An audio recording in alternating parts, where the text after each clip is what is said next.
आपसे आगे बात करेंगे। बहरहाल बड़ी खबर दरअसल छत्तीसगढ़ से जुड़ी हुई है। बीएसपी ने 2 और उम्मीदवारों के नामों का ऐलान कर दिया है। गुरु उत्तम दास साहिब बिलासपुर से उम्मीदवार होंगे और कोरबा से परमजीत सिंह को बीएसपी का उम्मीदवार बनाया गया है। इसके साथ ही ये भी साफ हो गया कि अजीत जोगी, जो कि कोरबा से चुनाव लड़ना चाह रहे थे, लगातार वो इस तरह की बयानबाजी भी कर रहे थे कि बीएसपी के साथ गठबंधन को लेकर उनकी उम्मीदें बरकरार हैं।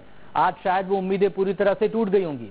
सभी 11 सीटों पर बीएसपी ने चुनाव लड़ने का ऐलान कर दिया है। विधानसभा चुनावों में गठबंधन था दोनों ही पार्टियों के बीच।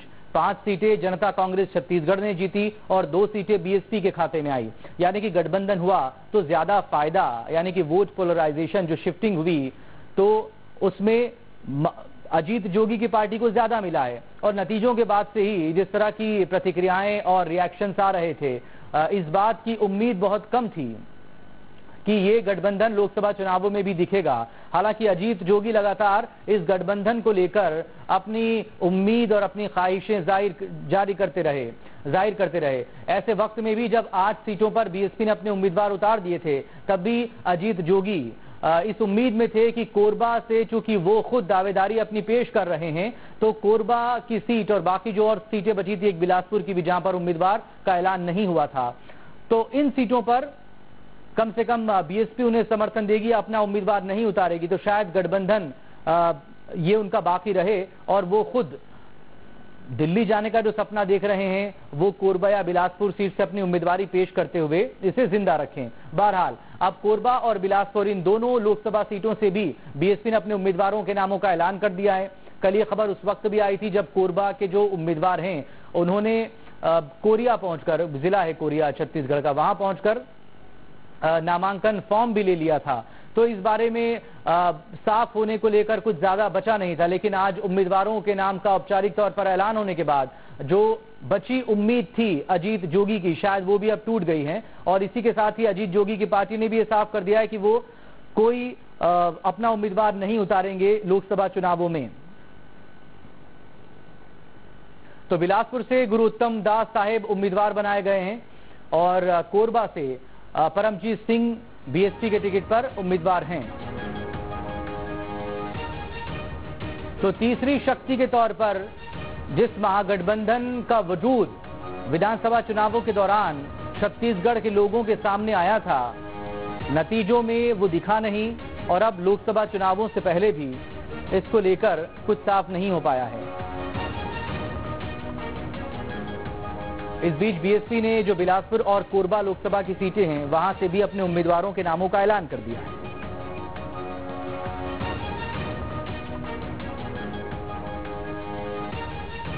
आदित्य नामदेव हमारे संवाददाता इस वक्त हमारे साथ जुड़ गए हैं। आदित्य नामदेव, यानी कि अजीत जोगी की जो उम्मीदें थी आज वो पूरी तरह से टूट गई हैं।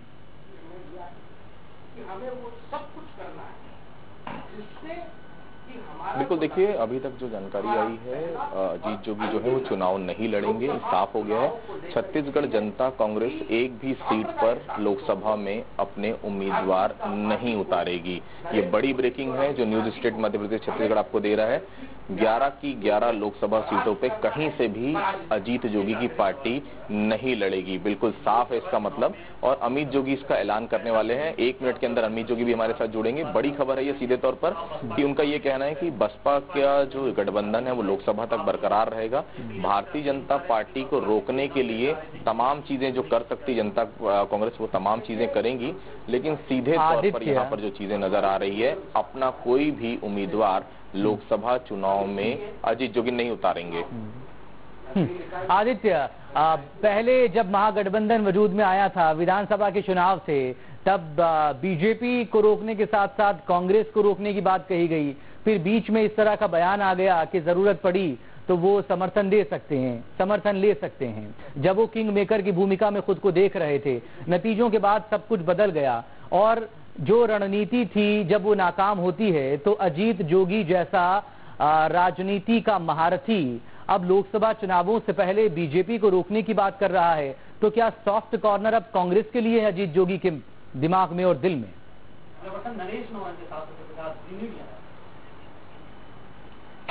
बिल्कुल, देखिए प्रदेश अध्यक्ष हैं जनता कांग्रेस छत्तीसगढ़ के अमित जोगी, वो हमारे साथ जुड़ गए।